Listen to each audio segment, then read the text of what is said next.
What was his name? I can't remember his name. He's name. In Django. He's in Hateful Eight. Django. The D is silent, man. He says it in the movie. Sorry. Okay. All right.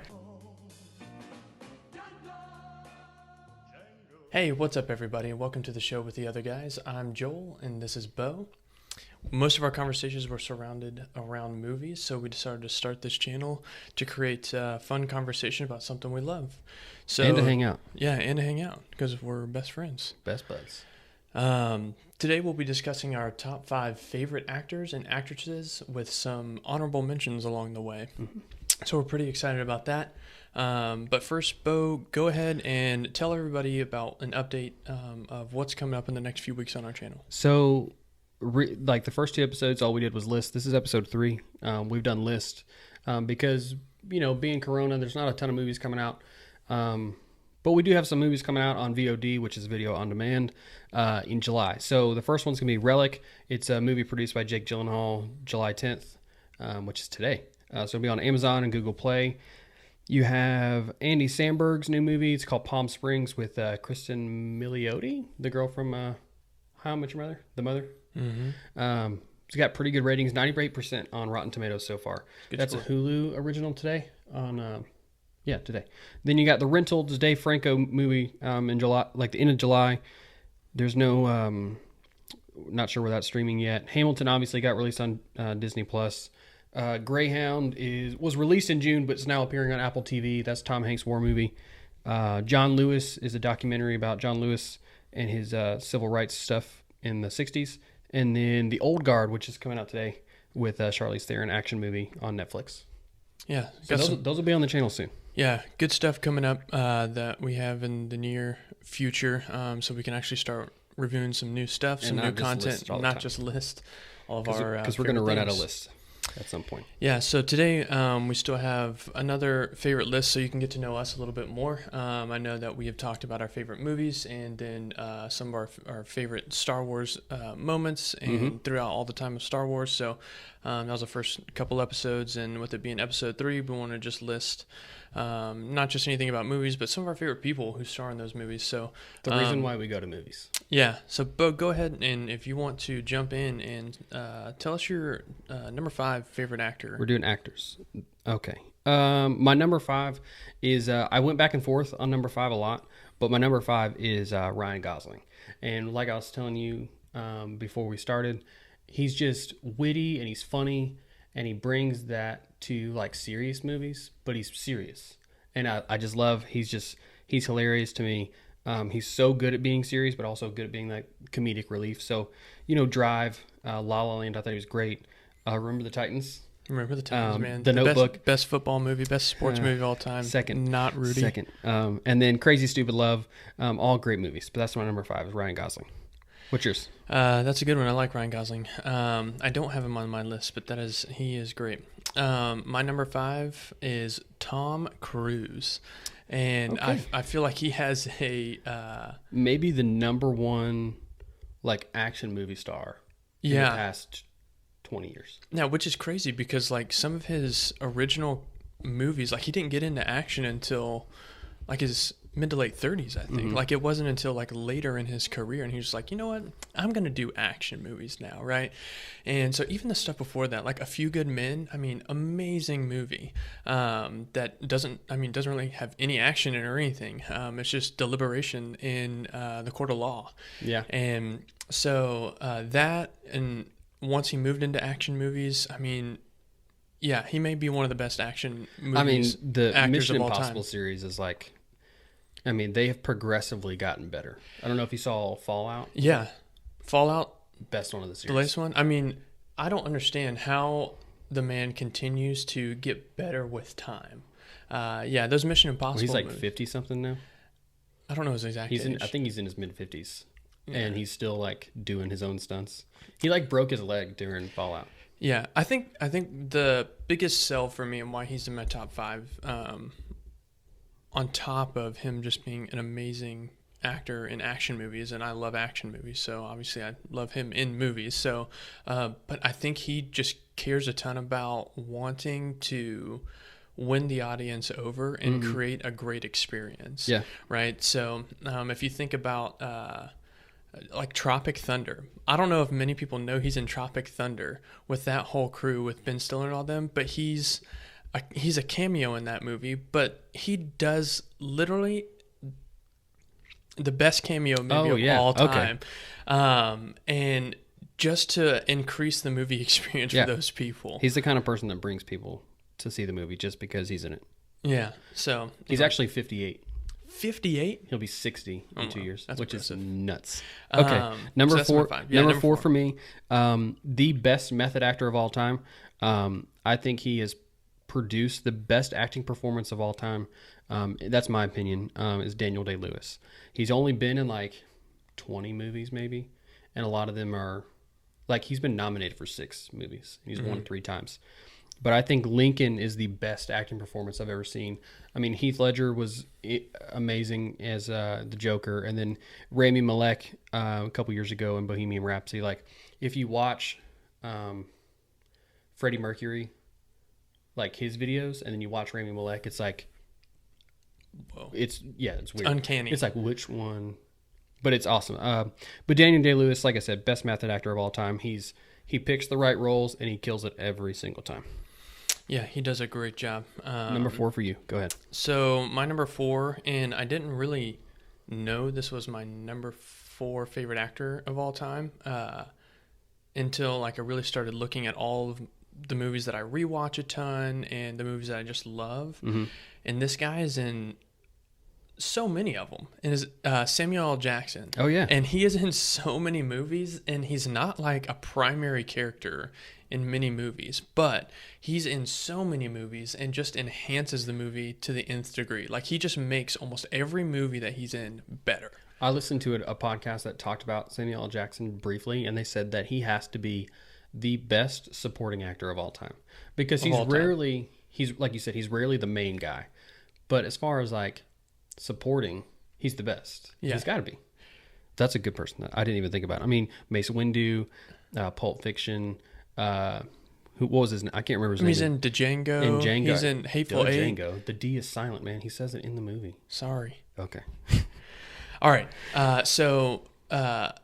And even like the movie, my favorite comedy of all time, The Other Guys. Oh, yeah. I mean, he's in it for like 10 minutes. Maybe 10, 15 minutes. And then he jumps off a building. It wouldn't be The Other Guys without Samuel L. Jackson, man. And The Rock, yeah. And you know that they're in it, too, because they're at the beginning. Yes. And even if he was at the very end, you'd be like, what's Samuel L. Jackson doing here? Yeah. And I do love one thing that he said when they asked him to be in Star Wars, and he said, yeah, I'll be in Star Wars, but I want a purple lightsaber. I want mine to be different than everybody else's. Yeah. That's why, because they're like, we're going to give Samuel L. Jackson whatever he wants. Yeah. Okay. I'm glad they did. All right, man. Who's your number 3? Okay, so number 3, he's been around for a long time. I mean, he was a kid actor on, I think, Disney or Nickelodeon or whatever it was. But it's Shia LaBeouf. I think Shia LaBeouf is just a phenomenal actor. I mean, he doesn't get enough credit because he's freaking crazy sometimes. But, yeah. I mean, his performance in Fury was just... I mean, I hate that it was so overlooked because Brad Pitt was great, but, man, Shia LaBeouf was fantastic. I mean, that whole movie is just amazing. He made a movie about his life growing up as a child actor with his dad, Honey Boy. Yeah. He was great as his dad. He's actually got a new movie coming out called The Tax Collector. I don't know if you've seen trailers for it. I haven't seen any trailers for that. So basically, he plays like a drug cartel like person that collects the money for the people selling drugs for the cartel, and he plays a Hispanic, I think, and he has like tattoo. His body is fully tatted.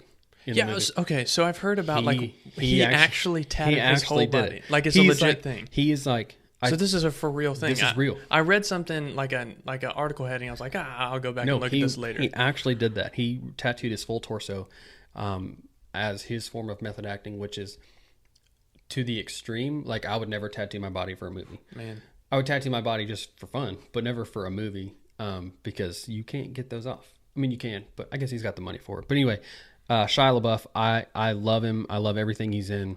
And I think he is going to make some really, really good movies in the next 10 years. Yeah, so I would agree with that. I think he catches some flack just because of he's gone off the rails a little bit over time. But I honestly think that guy has got a great heart because you've seen Peanut Butter Falcon? I have not seen it. All right, so in that movie, there's a scene where he and Zach are on a beach at night and they're talking. And I felt like that conversation that they were having and the topic that they were discussing was like good guys and bad guys. And don't ruin it for me.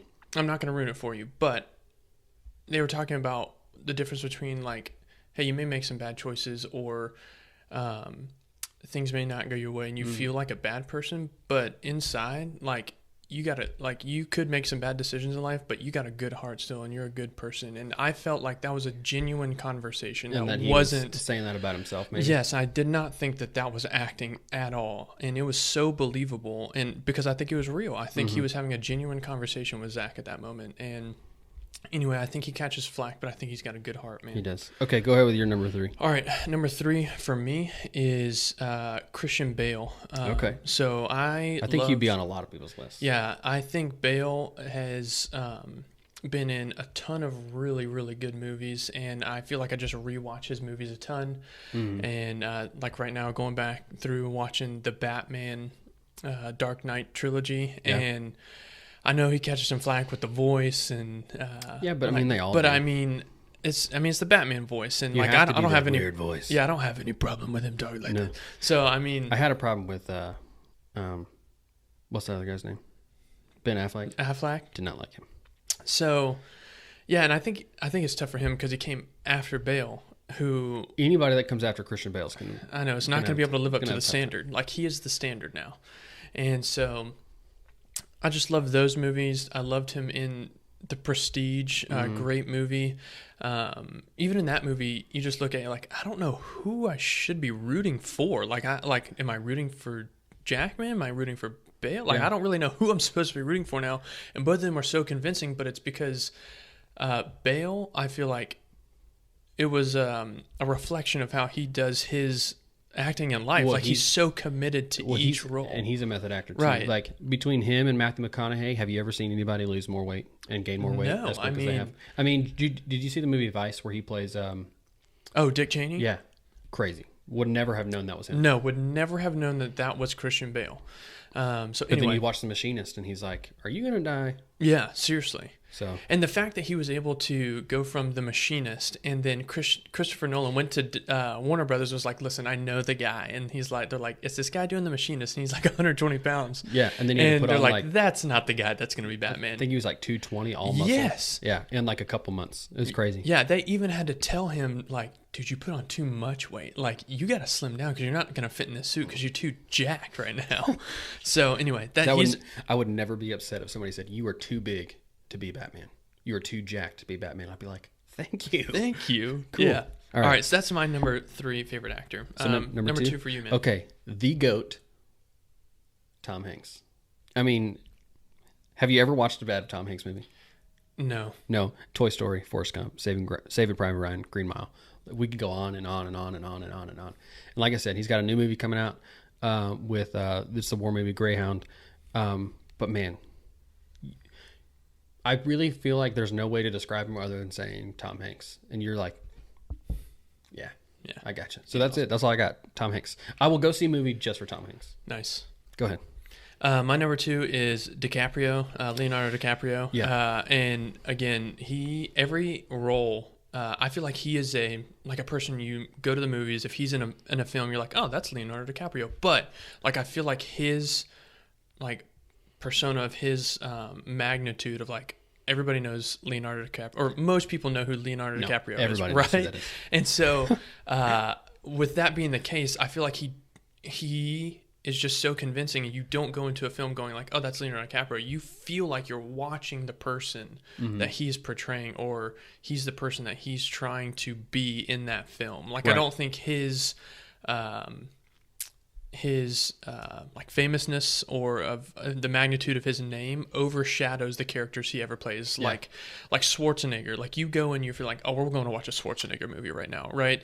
And so like his like persona, you're like Schwarzenegger, you feel like you're watching Schwarzenegger. You're not like, oh, okay, Schwarzenegger's playing this person. Speaking of Schwarzenegger, a couple weeks ago, Joel was like, hey, do you want to do like maybe actors and actresses for an episode? And I was like, sure. He's like, would it be weird if I put Schwarzenegger? And I was like, yeah, He's awful. No, he's not. He's terrible. Okay. He's not. Feeding off He's yours, great. Leonardo's actually my number one. He is fantastic. Like you were saying, I think that He's your favorite. So he's your favorite. he's my number one.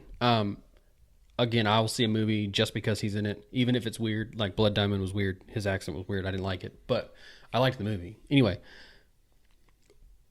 he makes you, even though he's one of the biggest superstars, A-listers in Los Angeles, in Hollywood, he makes you believe that he is that character. Yeah. I was watching Once Upon a Time in Hollywood a couple weeks ago. No, 2 days ago.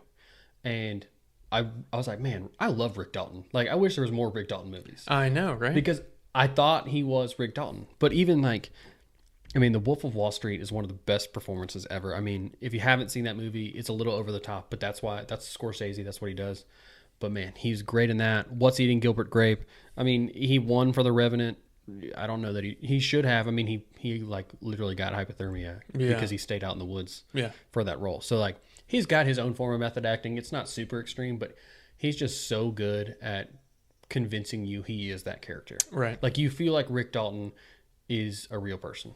Yeah. Or Jordan Belfort was a real person, but you feel like, was he like Leonardo DiCaprio, or was Leonardo DiCaprio like Jordan Belfort? It's like the same person almost. Yeah. That's my number one. Go ahead with yours. So Tom Hanks is my number one. All right. So yeah, I don't think we have to say much more about him. Everything that he's in, you just go, man, that was a great film. That was really good. And even if it's not good, he's good. That's correct. Yeah, I would agree with that. Like the movie The Terminal is where he's like stuck in the airport because he can't get out. Or he's like, he's a foreigner that came to I think New York or something, and he just can't leave because he doesn't have the proper paperwork. Right. Not an overall great movie, but he's awesome in that movie. I don't know if you've seen it. I've definitely seen that movie, yeah. Rounding out, so my honorable mentions, Lakeith Stanfield, he's up and coming. Him and John David Washington are on there. Studs. Samuel L. Jackson was on mine. Denzel.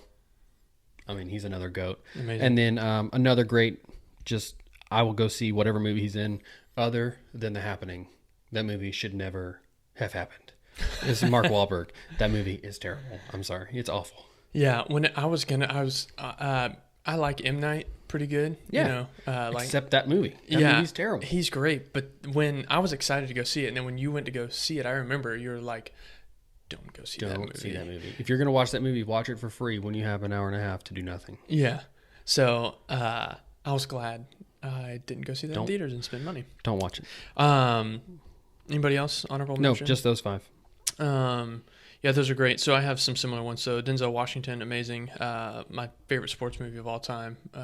You're just going to keep bringing that up? I'm always going to bring it up. Okay. I love digging into your side with that. So Denzel Washington and Remember the Titans. Rudy's not the best. Will Smith. I really enjoy Will Smith. I remember back, it had to have been like when I was 10 years old, maybe. iRobot came out, and I was like, this is the coolest thing that ever happened. And then he made I Am Legend. You're like, this is better. Yeah.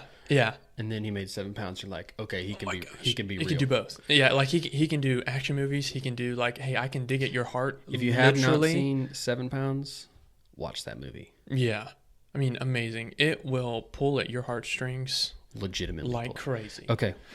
So Denzel, Will Smith, I love Matt Damon. Mm-hmm. He's in a lot of stuff that I love. The Bourne movies, Oceans, We Bought a Zoo. And so I just love a lot of his stuff. Schwarzenegger is a good one. And so I had Shia LaBeouf on here as well. And then I just threw in Will Ferrell because he's one of my favorite comedic actors. I thought about putting him in my top 5, and then I thought, you know what? I will watch every movie he's in except for some of them. So like that new one he just made with Rachel McAdams, probably have no interest in seeing that. I didn't take a ton of interest in that either. But everything else, like Step Brothers, hilarious. I will watch Step Brothers all day, every day. We'll watch it. Semi-Pro, hilarious. Stupid movie, hilarious. Yeah. So anyway, moving on to actresses now, right? Yeah, that's some of my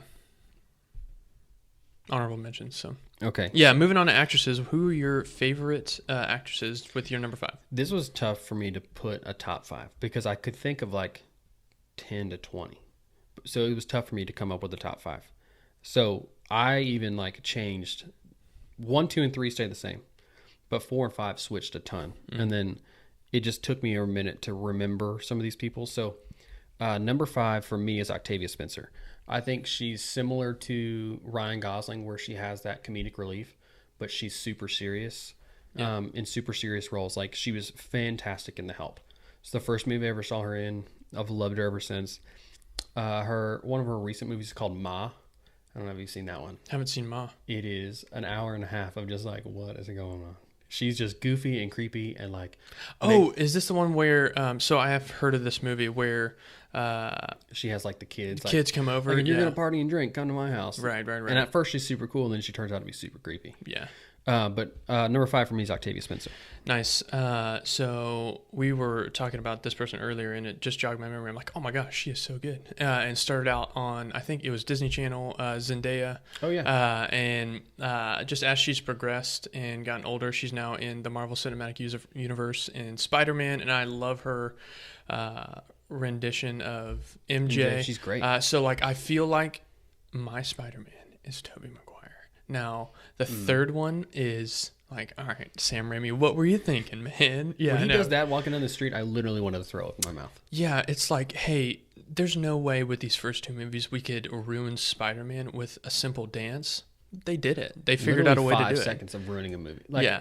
Made me not want. I don't ever want to watch that movie again. But Green Goblin and Doc Ock. Oh my gosh. First 2 movies. So like, that is my Spider-Man. When somebody says Spider-Man, I remember Tobey Maguire, right? And then so Go away, Andrew Garfield. And then great actor. Now that Tom Holland has come around, he's a great Spider-Man. Fantastic. But I didn't think I would like anybody else in those roles as much as I liked those couple of movies, the first 2. But I feel like her MJ is amazing. Like, I love her. Kirsten Dunst is awesome, but I love the take, like you said, the take that she puts on MJ. Like, her little spin, her attitude. Yeah, it's great on MJ. So she's my number 5. Okay, number 4 for me. This one was one of those ones that I did not have on there, but then I watched a movie where they're in, and I was like, duh. It was obvious. It was Emma Stone. For me, Emma Stone's one of those people that can sell a movie by herself. I actually watched Zombieland Double Tap again yesterday, and I was just like, duh, Emma Stone, man, she's fantastic. Like, everything she's in, she can be funny, she can be serious. If you haven't seen the movie The Favorite, she was nominated for Best Supporting Actress for that movie. She was awesome. Love Emma Stone. Yeah, watch all of her movies, please. Nice. My number 4 is Emily Blunt.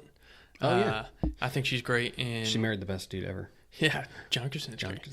It's a power couple right there. Yeah, it's so great. So she's great. I had never seen the movie. I just watched a movie with her in it recently called Edge of Tomorrow with Tom Cruise. Yeah.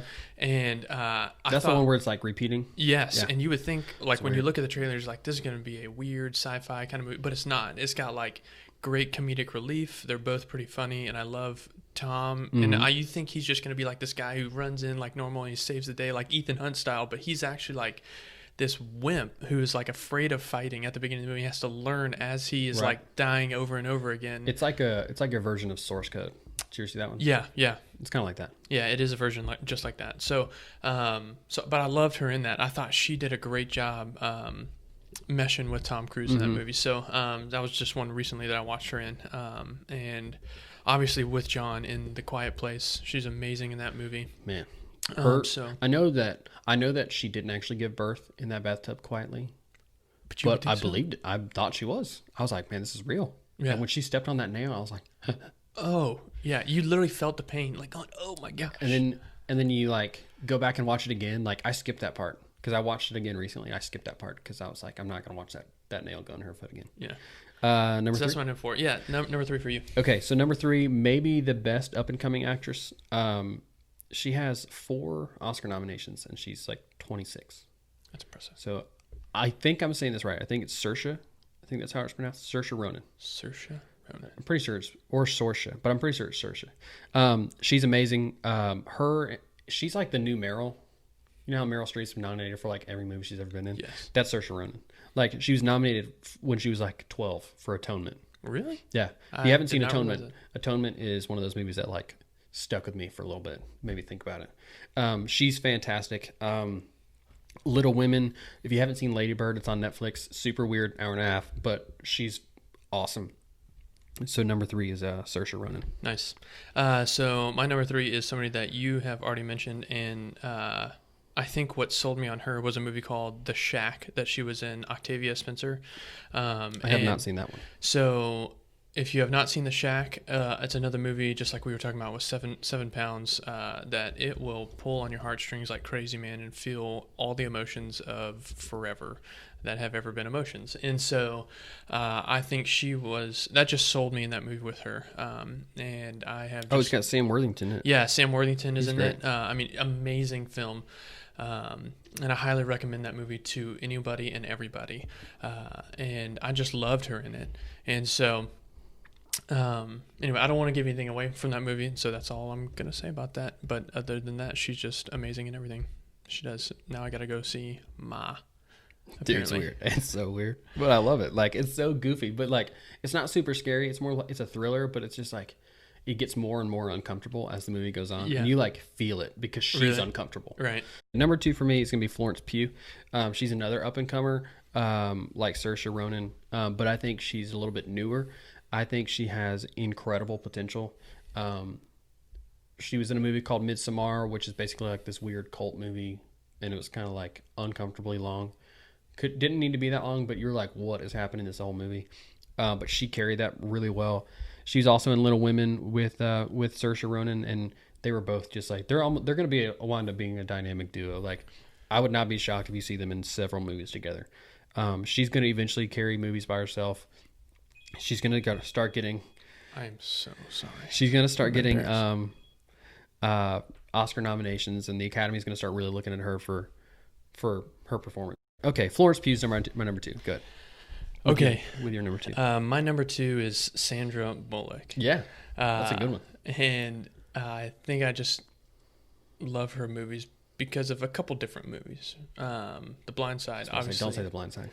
Don't say The Blind Side? I mean, she's great, but man, what's that channel that just plays plays that movie like every day? I don't know. There's a channel on TV that plays it every day? Every other day they play that movie.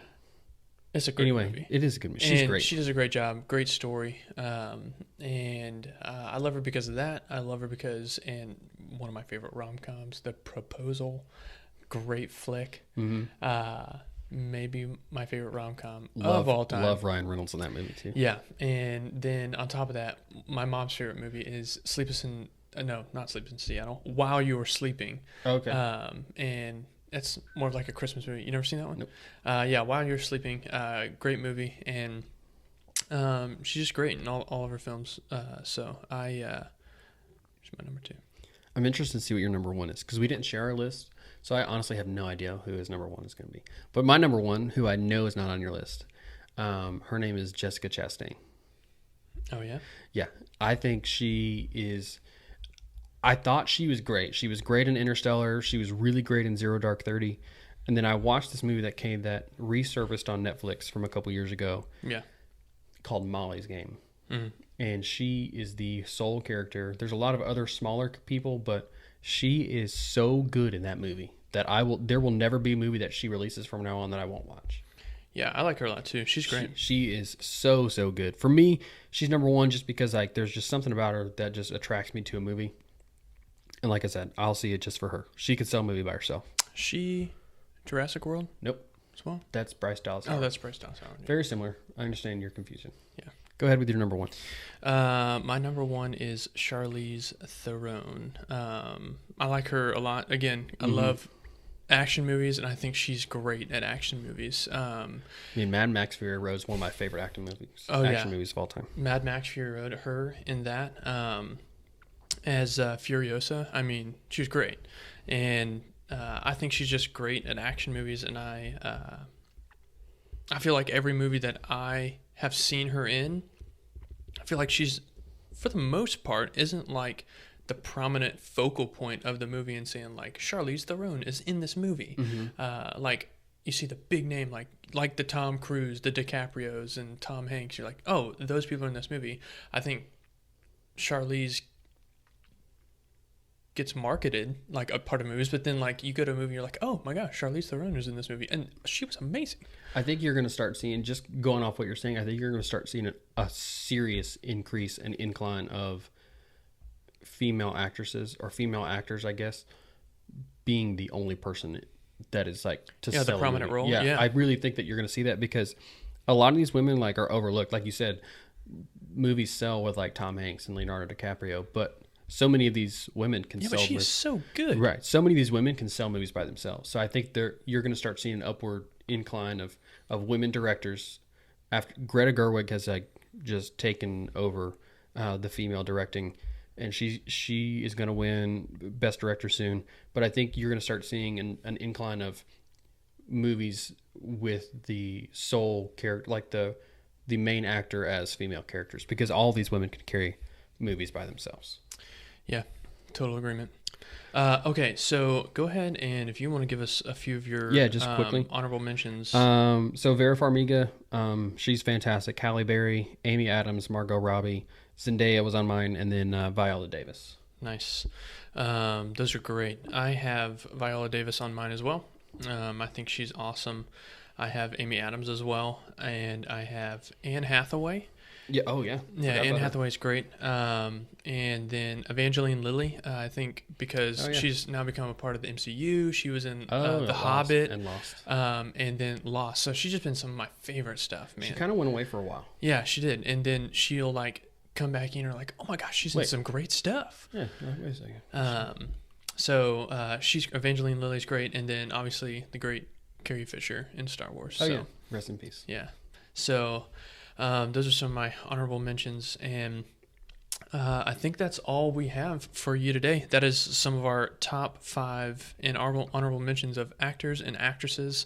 The reasons that we love movies is because they make them happen, and just want to say thanks to you for tuning in. And next week, again, we're going to start reviewing. I think we should actually do a movie next week. Yeah, we're going to start reviewing movies now that we got some new stuff rolling out and that we're able to stay on the up and up about stuff. So, all right. So that's all we have for you on episode 3 of the show with the other guys. Thanks so much for tuning in, and we will catch you on the flippity flip. You just lost to your own game. You're outgunned and outmanned. Did that go the way you thought it was going to go?